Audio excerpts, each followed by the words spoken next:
할렐루야. 우리 교회 또 성도의 사명 세 가지를 다루고 있습니다. 오늘은 양육에 대해서 다룰 건데요. 그 세 가지 사명은 첫째는 하나님과에 대한 관계, 바로 예배입니다. 두 번째는 믿음의 공동체 안에 우리끼리와의 관계에서 양육이 나오고, 마지막 세 번째는 예수 믿지 않는 불신 영혼들을 위한 사명인데 바로 전도가 그것입니다.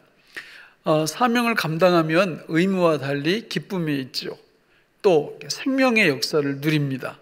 그래서 사명은 감당하면 감당할수록 하나님께 큰 영광을 돌려드리고 우리에게 큰 기쁨이 넘치게 되는 것입니다. 이 오늘 다룰 양육은 우리 교회 안에서 모든 성도들이 천국 가는 그날까지 감당해야 될 위대한 사명입니다. 이 양육을 우리가 이게 잘 감당하게 될 때 하나님이 주시는 복이 엄청 많아요. 양육이라는 것은 하나님의 말씀을 먼저 배우는 것입니다. 그 다음에 가르치는 거죠. 우리가 이제 언택트라고 그래가지고 비접촉, 비대면 이런 이야기를 하잖아요. 그래서 이게 내가 조금 아는 외국인이 있어가지고 얘기하다가 언택트 어쩌고 이렇게 내가 얘기했더니 언택트가 뭐냐요? 그래서 순간 이렇게 이거 이 콩글리시구나, 이거 우리가 만들어낸 말이구나 이래가지고 아니라고, 이게 원래 부정 나타내는 언하고 컨택트하고 조합해서 만든 그런 용어인데 외국인들은 전혀 못 알아듣더라고요, 그거를.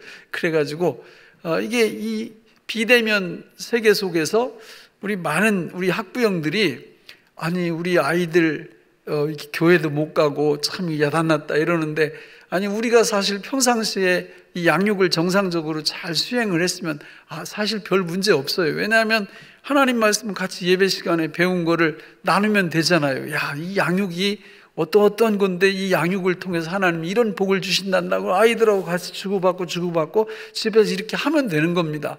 그런데 평상시에 아이들 양육을 안 하던 부모님들은 이게 교회만 바라보고 있다가 참 이게 난처한 거죠. 여러분, 양육은 우리한테 하나님의 말씀을 배우고 또 가르치는 일인데, 하나님의 말씀을 배우고 가르칠 때 어떤 일이 벌어질까요?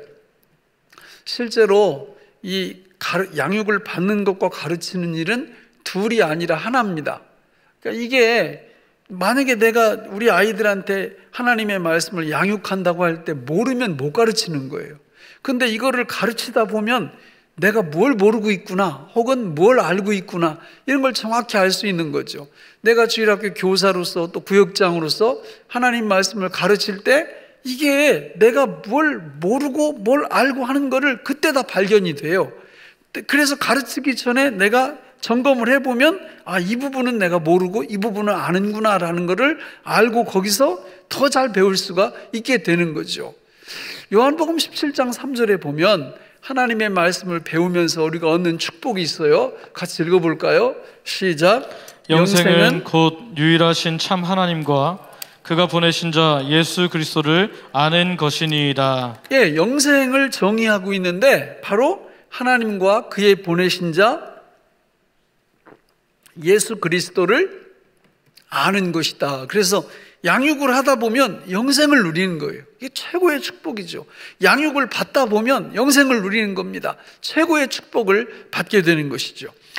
요즘 제가 보는 신문 중에 하나가 이제 어떤 신문이 있는데, 여기에 이렇게 고약한 광고가 계속 이렇게 올라요.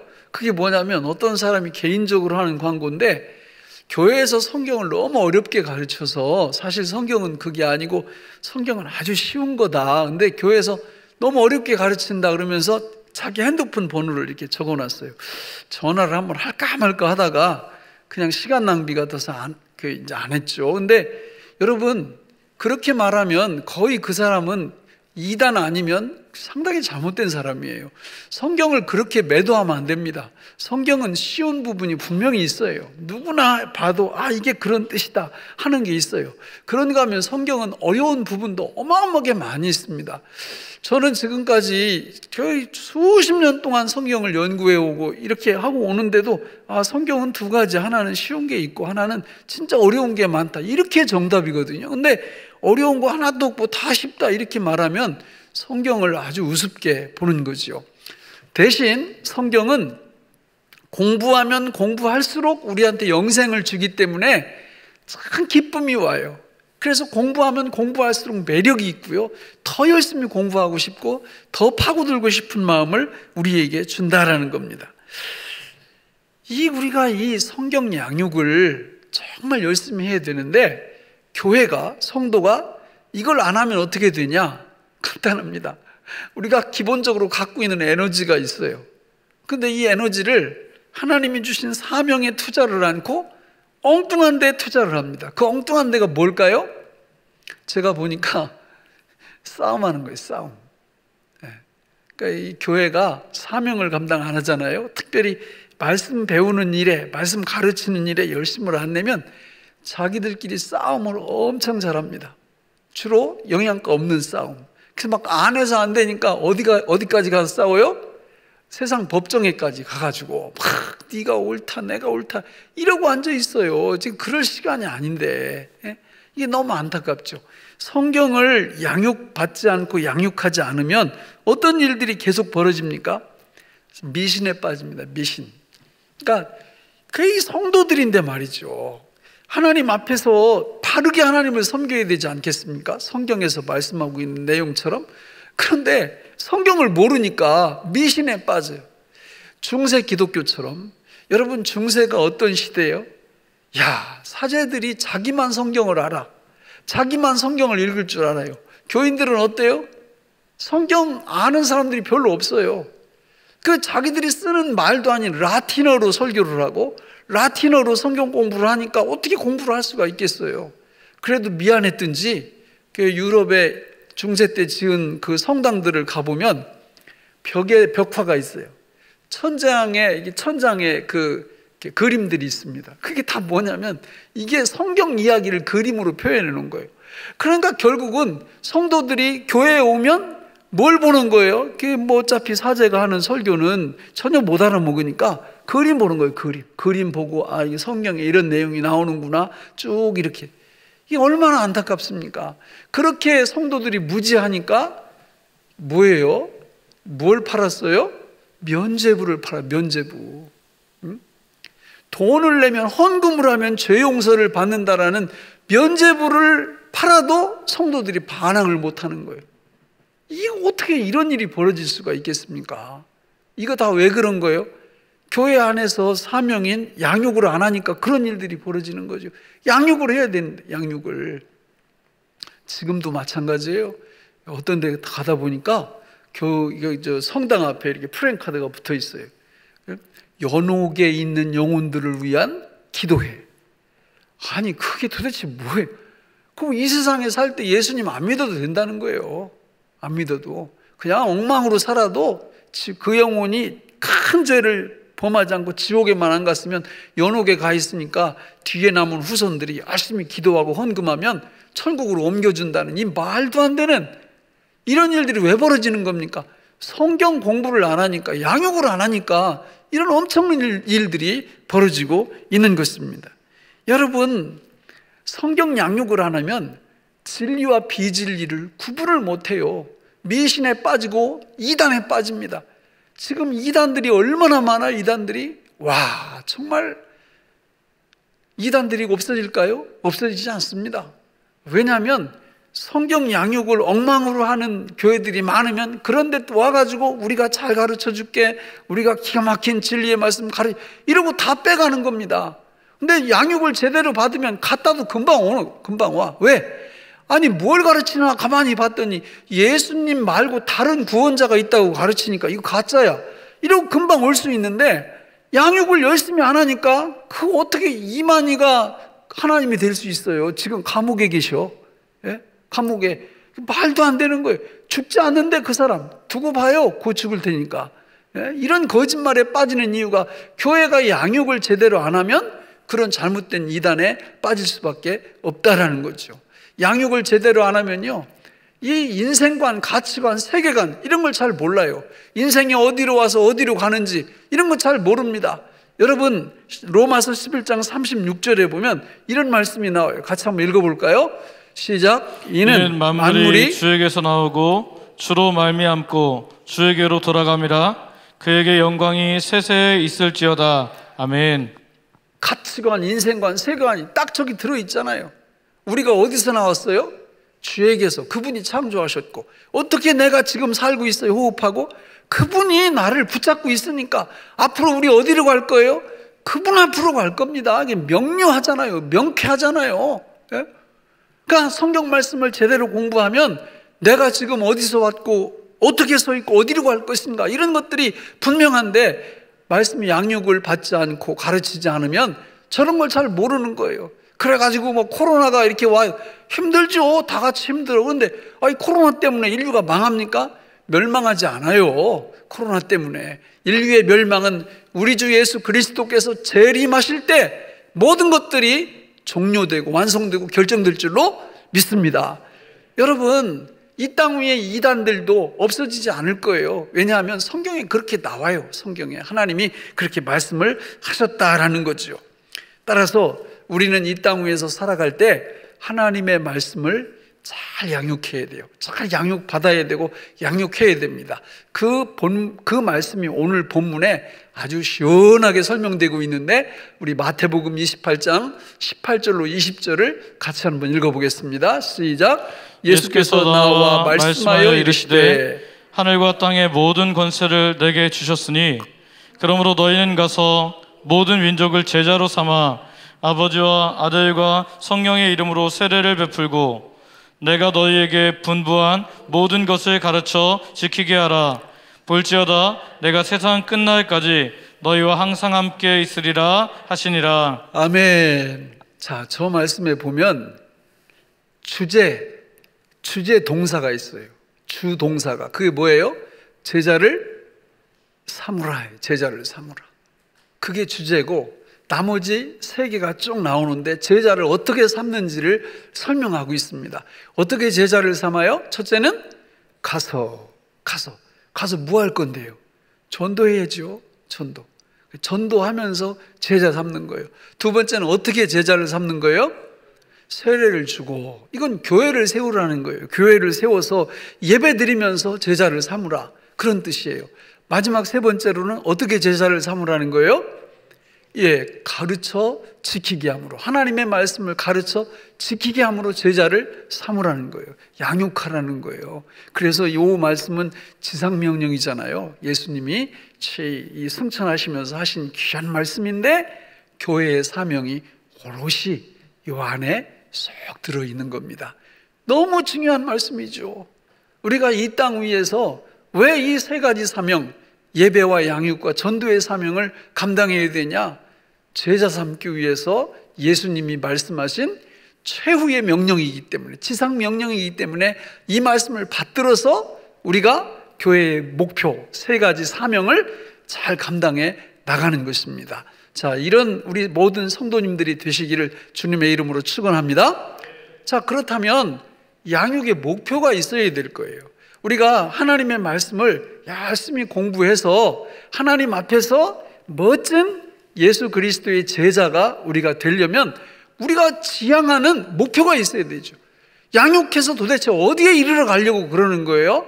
오늘 여기 성경에 보면은 그 교육이, 양육이 얼마나 중요한 역할을 하는지를 알 수 있어요. 누구를 우리가 닮아가야 되는지를 설명을 하고 있죠. 여러분, 원래 이 동물들은요, 백날 교육해봤자 소용이 없습니다. 닭을 한번 예를 들어볼까요? 2000년 전 닭이나 1000년 전 닭이나 오늘날 닭이나 같아요, 틀려요? 똑같아요. 걔들은 진보가 없어. 그냥 교육이라는 게 없다고, 양육이 없다고, 그냥 어떻게 하는 거예요? 본성에 따라서 사는 거죠. 개도 마찬가지입니다. 요즘 개 되게 좋아하는 사람들, 개도 2000년 전 개나 1000년 전 개나 지금 개나 똑같이 그게예요. 그게 진보가 없다고요. 어떤 분이, 목사님 우리 개는 좀 달라요. 동작 두세 가지 하겠지. 다른 개들보다는 동작 두세 가지 하겠지. 똑같단 말이에요. 똑같아. 사람은 어떻습니까? 2000년 전 사람이나 1000년 전 사람이나 지금 사람이나 엄청 달라. 여러분, 2000년 전에 우주선이 있었어요? 비행기 있었어요? 그거 없어요. 사람이 다 만들어낸 거잖아요. 이게 그 교육의 결과, 양육의 결과라 그 말이에요. 세상 속에서도 자동차 이런 거 지금 200년 전만 해도 없었잖아요. 그런 게. 그런데 사람이 교육을 통해서 그걸 만들어낸 거예요. 여러분, 교육이 이렇게, 양육이 이렇게 중요하죠?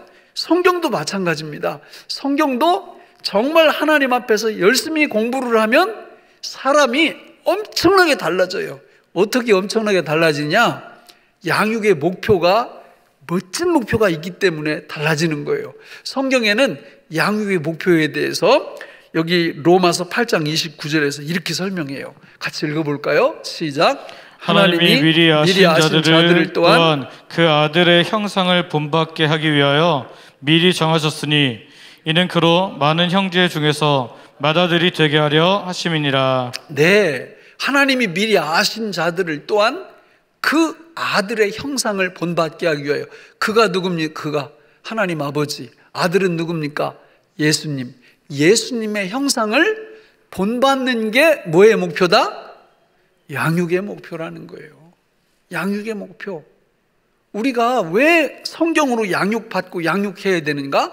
누구 닮아가려고 그러는 거예요? 예수님. 그분의 형상을 우리가 닮아가려고 그러는 거예요. 그럼 이게 상당히 추상적인 얘기예요. 그렇죠? 아니, 예수님의 형상을 닮아? 예수님의 뭐 외모를 담는다는 얘기인가? 아니면 예수님의 어떤 성품을 담는다는 얘기인가? 뭐 그런 부분도 약간 있을 수 있겠지만 성경에서 말씀하는 건 그게 아니라 예수님의 형상을 닮아간다는 건 예수님의 삼중직을 닮아간다, 그런 뜻이에요. 자, 우리 한번 따라서 해볼까요? 삼중직. 예, 삼중직을 닮아가는 게 우리가 예수님의 형상을 닮아가는 것입니다. 원래 형상이라고 그럴 때 우리는 창조할 때 어때요? 형상을 갖고 있었어요. 누구의 형상? 하나님의 형상. 창세기 1장 26절 한번 볼까요? 시작. 하나님이 이르시되 우리의 형상을 따라 우리의 모양대로 우리가 사람을 만들고 그들로 바다의 물고기와 하늘의 새와 가축과 온 땅에 기는 모든 것을 다스리게 하자 하시고. 자, 저 기가 막히잖아요. 하나님이 이르시되 우리의 뭘 따라? 형상을 따라 우리의 모양대로 우리가 사람을 만들고. 그러니까 우리가 원래 하나님의 형상을 갖고 있었는데 이게 언제 사라져요? 선악과 따먹으면서 저 형상이 사라져 버리는 거예요. 저 하나님의 모양이 사라져 버리는 겁니다. 그걸 우리 주님이 오셔서 뭘로 회복을 시키신다? 삼중직으로 회복을 시키시는 거예요. 삼중직 하면 뭡니까? 첫째, 제사장. 둘째, 선지자. 셋째, 왕이죠. 실제로 하나님이 아담과 하와를 처음에 창조하셨을 때 이 삼중직을 다 갖게 만드신 거예요. 그래서 아담은요, 제사장이었어요. 아담은요, 선지자였어요. 아담은요, 왕이었어요. 하나님을 만왕의 왕으로 모시는 제사장으로 하나님께 예배자였고, 하나님께 선지자로서 모든 만물을 다스릴 때 말씀으로 다스리고 또 왕으로서 모든 것들을 다 통치했습니다. 그런데 아담과 하와가 이 형상을, 이 모양을 잃어버린 거예요. 타락함으로 분실한 거죠. 하나님은 이 사명을 이스라엘이라는 나라를 선택하셔서도 그들에게도 주셨어요. 너희들이 이 사명을 회복하라고. 그런데 성공합니까? 실패합니까? 실패하죠. 그 사명을 성공시키지 못해요. 여러분, 이 사명을 누가 성공시킨다고요? 바로 예수님께서 이 땅에 오셔서 맨 처음에 하나님이 자기 형상대로 지었던 아담과 하와가 가지고 있었던 제사장, 선지자, 왕의 그 사명을 예수님이 오셔서 오롯이 회복시켜 주시는 겁니다. 그래서 성경에 보면 그 예수님을 믿는 우리들도 뭐가 돼요? 제사장. 우리들도 선지자. 우리들도 왕이 되는 것입니다. 그래서 성경에 보면 예수님이 제사장의 사명을 어떻게 감당하셨냐? 히브리서 7장 27절을 보세요. 같이 한번 읽어보겠습니다. 시작. 그는 저 대제사장들이 먼저 자기 죄를 위하고 다음에 백성의 죄를 위하여 날마다 제사 드리는 것과 같이 할 필요가 없으니 이는 그가 단번에 자기를 드려 이루셨습니다. 네, 예수님은 본인이 제사의 3요소를 다 충족시키죠. 그분이 제사장, 그분이 제물, 그분이 성전이 되셔서 저기서 보면 제사장의 직분을 성공적으로 수행을 하신 거예요. 그리고 두 번째, 선지자의 사명은 마태복음 4장, 마태복음 13장에 나오는데 같이 한번 읽어보겠습니다. 시작. 예수께서 온 갈릴리에 두루 다니사 그들의 회당에서 가르치시며 천국 복음을 전파하시며 백성 중의 모든 병과 모든 악한 것을 고치시니 고향으로 돌아가사 그들의 회당에서 가르치시니 그들이 놀라 이르되 이 사람의 이 지혜와 이런 능력이 어디서 났느냐. 이렇게 해서 예수님은 하나님의 말씀을 계속해서 가르치는 선지자의 사명을 감당하셨습니다. 감당하셨고 앞으로도 영원히 감당하실 거예요.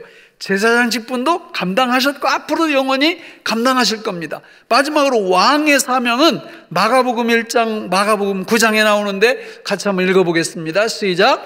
예수께서 각종 병이 든 많은 사람을 고치시며 많은 귀신을 내쫓으시되 귀신이 자기를 알므로 그 말하는 것을 허락하지 아니하시니라. 예수께서 무리가 달려와 모이는 것을 보시고 그 더러운 귀신을 꾸짖어 이르시되 말 못하고 못 듣는 귀신아 내가 네게 명하노니 그 아이에게서 나오고 다시 들어가지 말라 하시매. 예수님이 하신 일이 뭐예요?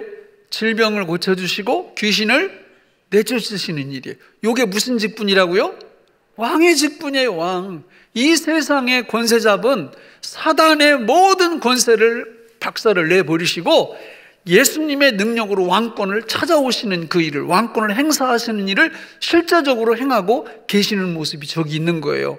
그래서 예수님이 저희를 뭐라고 표현을 하셨느냐면 요한복음 19장 30절에 보면은 이렇게 표현을 하시는 거예요. 같이 읽어보겠습니다. 시작. 예수께서 신 포도주를 받으신 후에 이르시되 다 이루었다 하시고 머리를 숙이니 영혼이 떠나가시니라. 아멘. 자, 여러분 보세요. 예수님이 이제 십자가에서 죽으실 때 다 이루었다, 테텔레스타이 이렇게 다 이루었다. 뭘 이루었다는 거예요? 뭘? 이런 게 뭐예요? 삼중직을 다 이루셨다. 그 뜻이에요.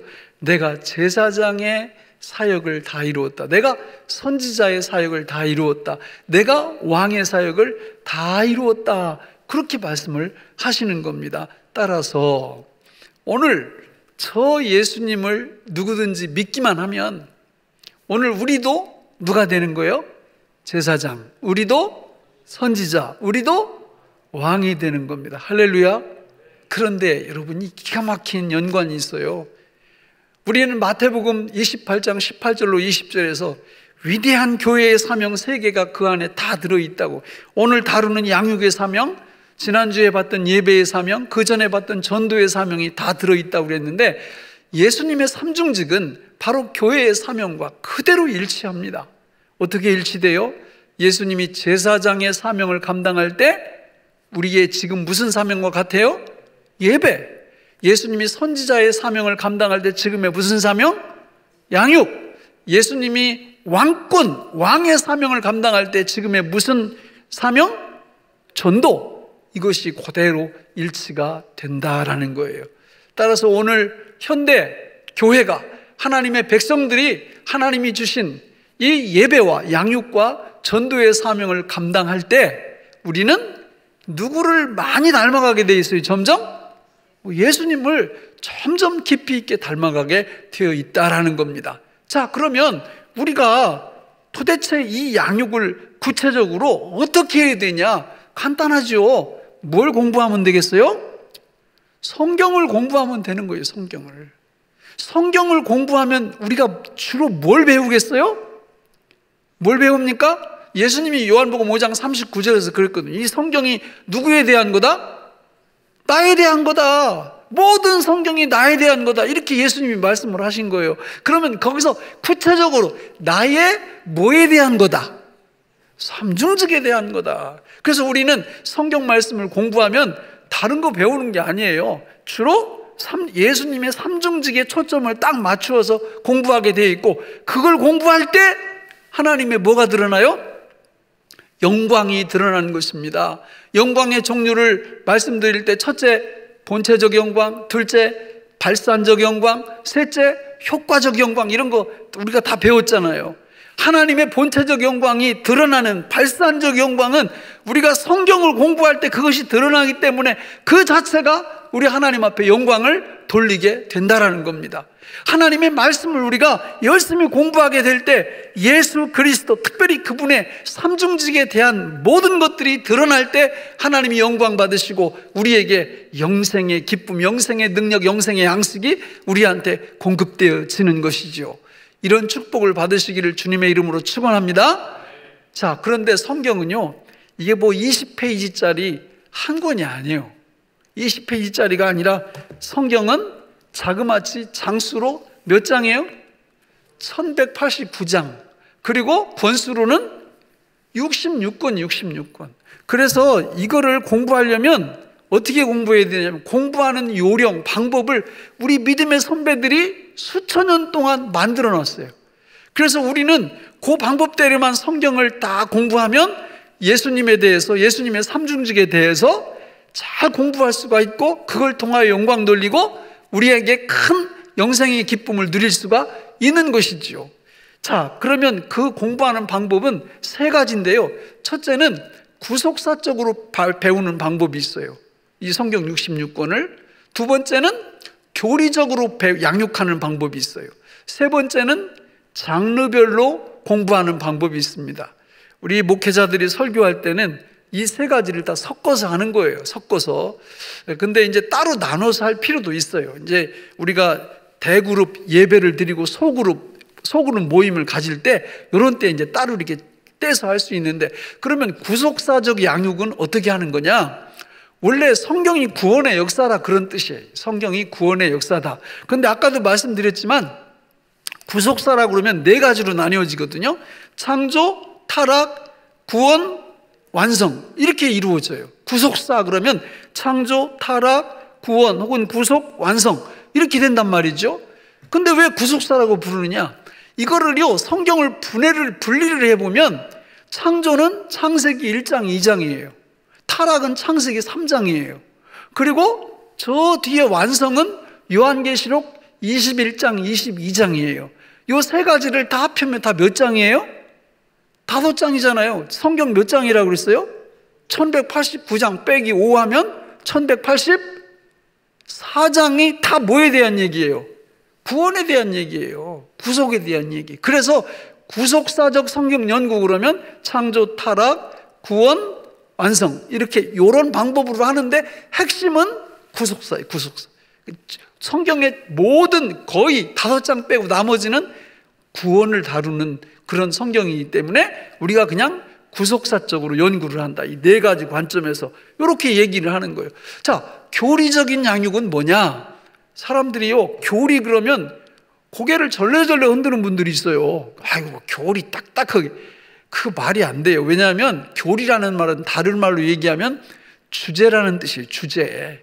중요한 주제. 교리는 그런 뜻이에요. 주제. 그러니까 주제를 무시하면 안 되죠. 주제를 파악해야 될 거 아니에요. 그러니까 주제를 무시하면 안 되고, 우리 믿음의 선배들이 이거를, 성경을 정말 중요한 8가지 주제로 딱 만들어 놨어요. 8가지. 그 첫째가 뭐냐면 성경에 대한 거고, 둘째, 셋째, 넷째가 삼위일체 하나님에 대한 거예요. 그리고 넷째는 인간, 다섯째는 인간, 여섯째는 구원, 일곱째는 교회, 여덟째는 종말에 대한 거예요. 그래서 요거를 조직신학이라고 그러는데요, 조직신학의 첫 번째는 성경론, 두 번째는 신론, 하나님 아버지, 세 번째는 예수님, 기독론, 네 번째는 성령님, 성령론, 이렇게 얘기하는 거예요. 그리고 5번째부터는 인간은 인간론, 6번째는 구원론, 7번째는 교회론, 마지막 8번째는 종말론, 이렇게 해서 딱 배우는 겁니다.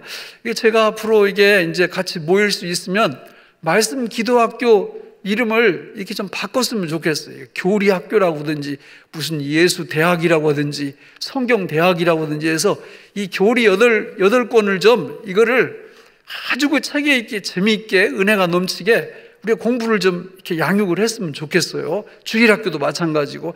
이런 것들의 실력이 딱 갖추어지면 예수님에 대해서, 삼중직에 대해서 풍성한 지식을 갖게 되고 그것이 우리한테 실제적인 영생이 되는 거거든요. 이런 은혜가 우리한테 임한다 그 말입니다. 세 번째는 뭐라고요? 장르별 양육, 장르별. 장르라는 건 성경 66권을 이렇게 보면 시도 있고 예언서도 있고 그리고 또 선지서도 있고 그렇잖아요. 여러 가지 역사서도 있고 이런 장르별로 되어 있어요. 그래서 장르별, 그러니까 시를 공부할 때는 시 공부하는 방법으로 성경을 봐야 돼요. 그냥 시편 읽으면서도 저기 무슨 율법서 읽듯 이렇게 읽으면 안 된단 말이죠. 그래서 그렇게 공부하는 방법, 이런 거를 이렇게 배울 때 역시 누구를 알아갈 수 있다? 예수님을 깊이 알아갈 수 있고 그분의 삼중직을 잘 알아갈 수 있다라는 거예요. 근데 이런 성경을 갖고 말이죠, 성경은 다 쉽다 이렇게 말하면 이거는 진짜 뭐 교만을 넘어서서 멍청한 거죠. 그렇지 않습니다. 성경은 정말 쉬운 부분도 있지만 이렇게 깊이 있게 연구해야 되는 부분이 있어서 모든 하나님의 백성들에게 하나님이 성경 연구 양육을 사명으로 주신 거다. 말씀을 맺겠습니다. 여러분, 우리는 사명자입니다. 사명자. 사명은요, 감당할 때 어때요? 영생이 와요, 영생이. 너무 기쁜 거예요, 이게. 하나님 예배하고 말씀 양육하고 전도할 때 막 이게 기뻐가지고 막 더 하고 싶고 더 추구하고 싶고 그런 은혜가 임하는 겁니다. 특별히 양육, 우리가 하나님 말씀을 양육할 때 누구 닮아간다고요? 예수님의 형상을 닮아가는 거예요. 그래서 그걸 가만히 파헤쳐 봤더니 예수님의 형상은 다른 게 아니라 무슨 직?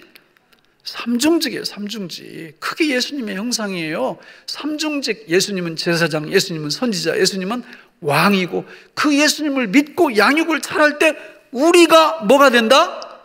우리도 제사장, 우리도 선지자, 우리도 왕이 돼요. 그래서 이것들을 우리가 예배 속에서, 신앙생활 속에서 구현시켜내는 방법이 뭐라고요?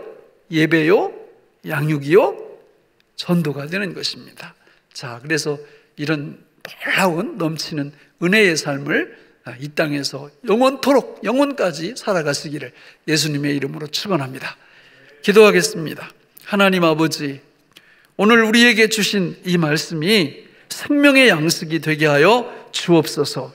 예수님 이름으로 기도하옵나이다. 아멘.